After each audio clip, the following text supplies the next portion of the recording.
Hey guys, welcome to Summit. Glad you can join Summit Stream this week. Before we jump into the talk, I just wanted to give you a couple quick announcements of things coming up in Summit. First of all, this fall we've been doing Summit Treks every Sunday afternoon at 1 o'clock. These are some pictures of each week of Summit Treks. Every week we go to a different location, but we have some of the same people that come each week, and sometimes we get some variation. We'd love for you to join our crew. It's getting warmer and warmer out, and we've got some great hikes coming up. Sunday afternoons at 1 o'clock, go to the Summit page on the Calvary website to learn more, and there's a little document there with all of the locations we're going to be at. Next, this weekend, Friday and Saturday, we have our Deeper Life weekend at the White Bear campus.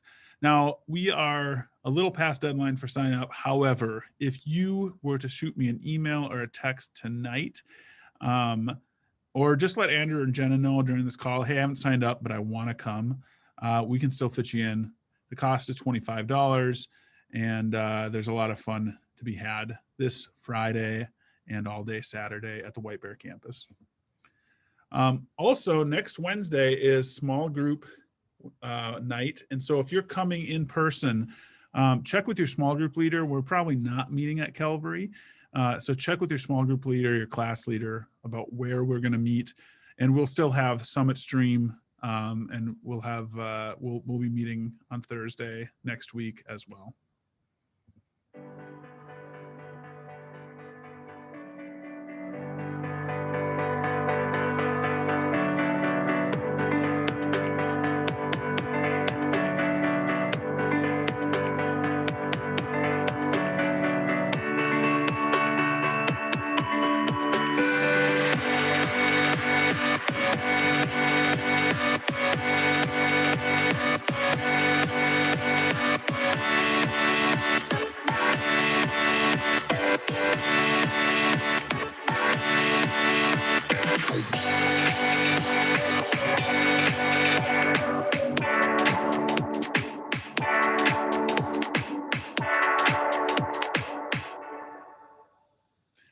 Hey, everybody.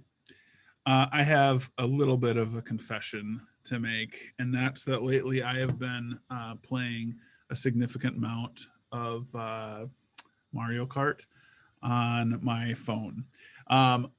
It's a fun game, and I enjoy it in small doses, and I'm getting pretty good at it. If anybody else out there plays Mario Kart, you should probably let me know so we can be friends on there and be on each other's team. But it would be crazy if I were to tell you, hey, my phone, a little outdated phone, it's the only thing it does. That's what it was made for, is to play Mario Kart. Because clearly it does other things too. Like it also, if you were unaware, plays Toon Blast, which is another guilty pleasure of mine, which I've probably spent too many days playing. But obviously, I don't really believe that my phone only does those two things. It was made to do much more. Phones, it's amazing the capabilities that phones have. They can help map us. They can send messages to people. Did you know you can even voice call somebody on a phone? Not a function we use very often. But phones, I mean, they're made to do more than just one thing. And we're kind of the same way. It would be crazy to believe that a person was only made for one thing, for example, for sex. And I don't think anyone here believes that. However, sometimes we watch shows that seem to only be about one thing, sex. Sometimes our thought life can really get focused in and really be consumed by thoughts of sex. Sometimes the things we do can make it seem that sex and the pursuit of sex is the most important thing. And sometimes it can seem like it's even more important than our faith. Well, the last couple of weeks, we've been talking about sex. We've said that people are made to be valuable, not objectified. We've said that sex was made to matter, and it is. It was. And we've said that we were made to be the boss of our bodies, to be in control. So we've covered a lot. This week, we have one more idea from Made, one more Made idea to talk about, and it's this. We were made for more than sex. Now, there's a lot of messaging out there about sex. And we've talked about some of those messages, and maybe those phony messages, some of them are easier to spot than others for you, but we hear them a lot. And when we hear something a lot, sometimes we can start believing them. Um, and, and maybe even though we know some of those messages aren't true, we sometimes think or act or desire in a way that says otherwise. Here are some common messages that you've probably heard and maybe in one way or another you believe about sex. First of all, if you have sex with someone, that will guarantee your future together. That sex would make sure you don't break up. It might even save a relationship if things aren't going well. Here's another message. If you have sex, it will keep the other person from cheating on you. Or on the other hand, maybe you've heard that if you refuse to have sex with a girlfriend or boyfriend, it might end up in the end of the relationship, or they might cheat on you because you're not giving them the thing they want. Maybe movies and TV shows have taught you that sex is how we communicate how much we care about someone. If somebody loves you enough, if two people love each other enough, then the way to express that is to have sex with each other. Maybe that's a message you've heard. Or how about this one? Sex makes you a man or woman and not just a kid. When I was about 20 years old, there was a movie that came out called 40-Year-Old Virgin. And it was all about how this guy was turned 40, unbelievable, and he never had sex. And the movie made it out to be this thing like, well, he's not a real adult. Like he's not really experiencing life. And sometimes we get that ideas, and I think more often than not from movies, that if you want to be a man, if you want to be a woman, if you want to be a grown-up, you have to experience sex.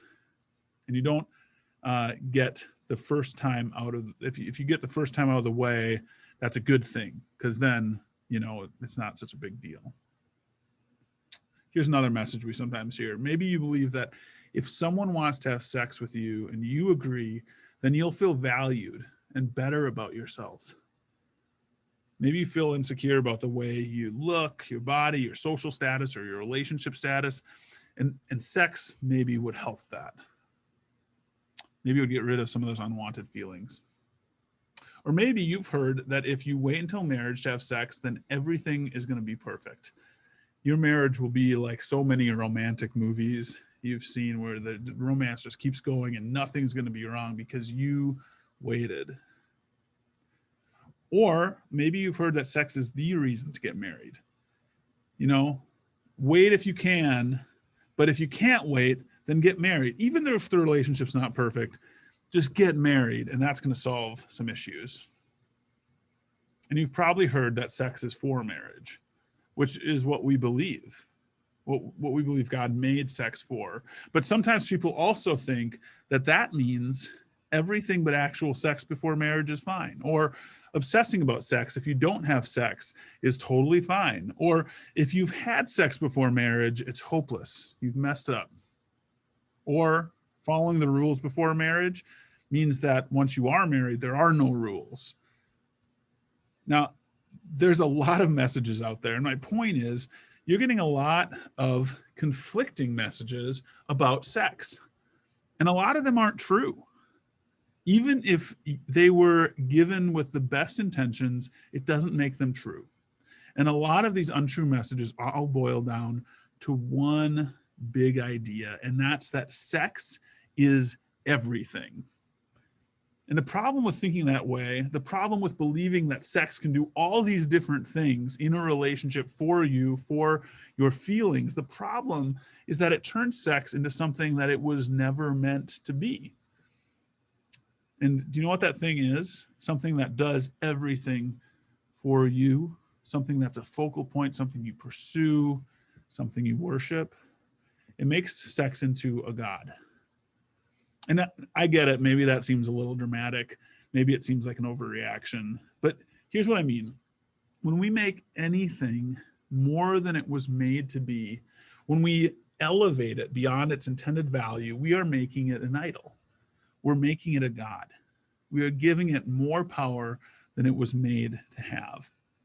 And idolatry is when we take anything that was made to be a good thing and we make that an ultimate thing. We put it in that seat where only God belongs. We replace God with a small g God. Like when you think about having a boyfriend or a girlfriend and you think, oh, that's going to make me feel valuable, or having a new car will make you feel important, or how you look will determine how important you are as a person. There's nothing wrong with a boyfriend or a girlfriend or a car or caring about your appearance. Those are all good things. But when we take those things and make them ultimate things, they're not good anymore. Those things shouldn't determine your worth, your value, your significance, and so on. And neither should sex. Just to be clear, sex is important. Sex is good. Sex does have its place. And sex is a lot of things. We talked about a couple of weeks ago how sex was made to matter. But it's not the most important thing about a relationship, about someone's life, about a couple's marriage. God has bigger plans for you than sex. There's more to you and more to life than that. But sometimes we make good things into ultimate things. We put something other than God in that most important place in our life, and that hurts us. So to illustrate this point, I want to tell you about a family who lived thousands of years ago. And I get that maybe talking about ancient people doesn't seem the best way to understand your sex life today. But think about it this way. Sex isn't new. As long as there have been people, has been sex and all the complications that are part of it. And that was especially true for this family. Their story is found in the book of Genesis, and it revolves around a man named Jacob, who was an early ancestor of Jesus. You've probably heard of him. So as we pick up the story, Jacob is he's just tricked his brother out of his birthright, his blessing, which was a big deal back then. His brother was older, and he should have gotten the blessing, but the younger brother did. And man, his older brother must have been super mad. And Jacob's like, I'm out of here. So he runs away to his relative's house to escape his brother's anger.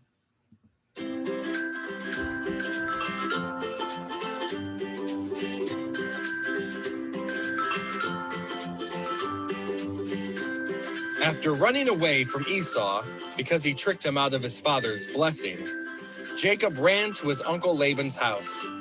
He stayed with Laban for a month and worked for him, taking care of his animals. Laban wanted to pay Jacob for his work, so he asked Jacob what he wanted. Jacob asked to marry Laban's younger daughter, Rachel. She was beautiful, and Jacob loved her. Laban said that if Jacob worked for him for 7 years, he could marry Rachel. So Jacob worked for 1, 2, 3, 4, 5, 6, 7 whole years. But they seemed like a few days because he loved Rachel so much. The morning after his wedding, Jacob woke up next to, not Rachel, but her sister Leah. Laban had tricked Jacob into unknowingly marrying Leah. He did that because he wanted his older daughter to be married first. Jacob was furious with Laban. Laban told Jacob he could marry Rachel too, if he waited 1 week and also worked another 7 years. And so Jacob did. He waited a week and married Rachel, even though a man should only have one wife. And he worked for Laban for another 1, 2, 3, 4, 5, 6, 7 whole years. So, first of all, worst prank ever, right? Marrying a dad, giving this guy the wrong daughter. And we could go talk more about how the heck would that happen. But yeah, worst prank ever, to give a guy the wrong wife on his wedding day. Switching brides seems like something cut straight out of like some reality TV show, right? It feels more like Bachelor than Bible. But Jacob works 7 years and he's tricked into marrying Leah. Then he marries Rachel, then continues working for Laban for another 7 years. But now there's a new problem beyond the fact that he has 2 wives who are sisters. Here's the problem. Rachel comes and she says, When Rachel saw that she wasn't having any children for Jacob, she became jealous of her sister. She pleaded with Jacob, "Give me children or I'll die." Wow. Rachel, dramatic much? But it actually makes sense that she was so stressed, because back then having children was everything. It was a big deal, you guys. Children were basically a status symbol. They carried on the family line, which was huge. And now Rachel's having issues in that area. And to make matters worse, her older sister, Leah, is just cranking out son after son. In fact, she named each son a different word that reflects her unhappiness in being married to someone that doesn't actually love her like she'd like to be loved. Genesis 29 talks about this. It says, Leah named her first son Reuben, for she said, "The Lord has noticed my misery, and now my husband will love me." And then she became pregnant again, gave birth to another son. She named him Simeon, for she said, "The Lord heard that I was unloved and has given me another son." And so you can see this anguish in her naming of children, because, sad situation. Her husband doesn't love her as much as he cares for her sister. And I'm wondering, do you guys see what's happening here? Each one is focusing all their energies into pursuit of one thing, and that thing isn't God. All Jacob wanted was Rachel. He thought that marrying her would make him happy. She was his dream girl. She would make everything right in the world. Why else would he work 14 years to marry her? And all Rachel wanted was sons. She really wanted sons. Give me sons or I'll die. She thought that that having sons would make her happy. And that's why she resented her sister Leah when Leah had kids. Every son that Leah gave Jacob was like a knife in Rachel's back, a reminder what Rachel couldn't do for him. And then you have Leah, and all Leah wants was Jacob's love. She thought that would make her happy. She obviously got the feeling that Jacob didn't love her, though. Why else would she be naming her kids one after the other, in anguish? She's really trying to make it clear, I need a little love and attention over here. So this is about three people who wanted three different things, and they were all willing to give up years of their life and to invest their emotions deeply into that thing. And oddly enough, all of those things were connected in some way to sex. Jacob wanted to have sex with the girl of his dream, Rachel, so he worked to marry her. And Rachel wanted to have sex so that she could have kids. And Leah wanted the person she was having sex with, her husband, to love her, to truly love her and care about her. All of them wanted something, and yes, it was connected with sex, that they thought would make their lives better. Now, whether it would make them feel appreciated, valued, or loved, the things they were going after were creating idols in their mind. They were making these good things into ultimate things that took up the whole of their attention. And that's what happens when we do that too, when we make good things into ultimate things. When those things we're chasing become so big that we can't even see God around them. Those things didn't deliver any of the things they wanted. And in the same way, sex doesn't deliver the things that we sometimes want it to. All the things I mentioned before. People have believed unhealthy and untrue things about sex forever. We aren't the first people to believe that it could make our lives complete, save our relationships, make our marriages just perfect, or make us feel valuable and wanted. And sure, sex may momentarily solve some problems or help us escape some pain, but it's never the cure we think it will be, because sex wasn't made to be everything for us. Neither was marriage or love or children. Think about it. Leah figured this out after she married Jacob. Jacob figured it out after he married Rachel. And Rachel figured it out once she married Jacob. Sex didn't solve the problems they hoped it would solve, because it's not made for that. Maybe you found yourself believing some of the messages we talked about today. But here's why we're talking about this, because when we say that sex isn't everything, that's actually really good news. Do you remember back at the beginning of this series, we talked about a psalm that David wrote? It's this one. It says, it's Psalm 139. It says, "I praise you because I am fearfully and wonderfully made. Your works are wonderful. I know that full well. I mean, you are fearfully and wonderfully made. And that means a lot of things, one of which is that you don't need anything or anyone to make you worthy, happy, or valuable. You have those things now. Nothing needs to be added. You don't need sex to save a relationship today. And while married sex is a good thing, it isn't what makes you worthy or valuable or important either. It isn't what makes you content. Think about it this way. You were made for more than sex. And God hasn't made something that's far off in the distance as the main tool to give you worth and value. He made you with worth and value in this very moment. He knit it into who you are. Here's the truth about what this means. If you've made a bad decision about sex, you're still worthy. If you use sex to validate yourself, you're still worthy. If you use sex to prop up a relationship, you're still worthy. And if you've acted with sexual integrity, you're still worthy. Sex can't increase your value, and it can't decrease your value, because sex is not where your value comes from. And this is so important, because when you really get this, you can stop chasing sex like it's the most important thing. And you can stop treating it like a god and doing what it says. And you can stop obsessing over what happens later and pay attention to the life God made for you to be living right now. On the other hand, if you've made wise choices when it comes to sex, you've committed to waiting until you get married, and you've kept boundaries in place, that also doesn't make you more valuable or more worthwhile. You were already made valuable and worthy by God, and nothing adds to that reality. Nothing we can do adds to the value God already puts on us. Here's what I want you to remember from these past few weeks. God has a plan for you, and he has a plan for sex.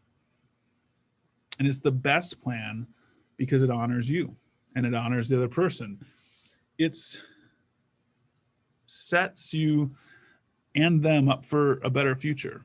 In other words, God's plan is good because God is good. And God's plan for you is good because his heart for you is good. So here's my challenge for you.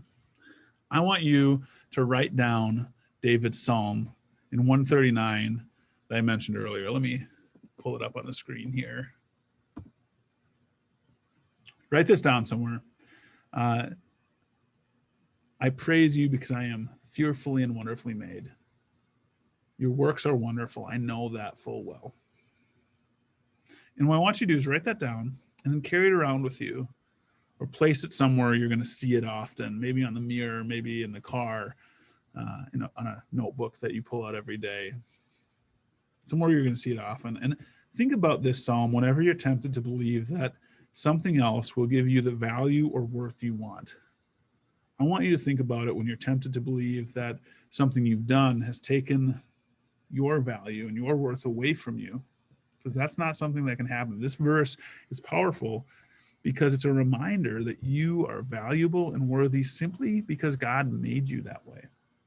And nothing, including sex, can make you worth more or less than you are right now. As you go into some discussion and kind of wrap up,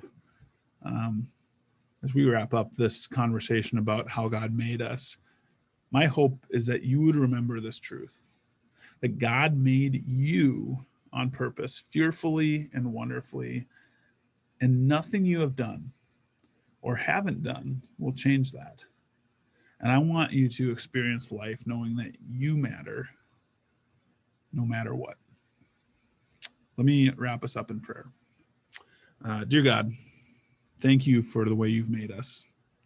Thank you for the gift that you gave us in knitting us together with value and worth. And I pray that we would recognize the good things that you've put in our life. And I pray that we would not rely on external things. We won't rely on sex or anything else that claims to be able to solve our relational and emotional interpersonal needs, God, that we would rely on you and who you've made us. Thanks for this conversation. I pray you'd bless the one that follows. In your name, amen. Thanks, guys.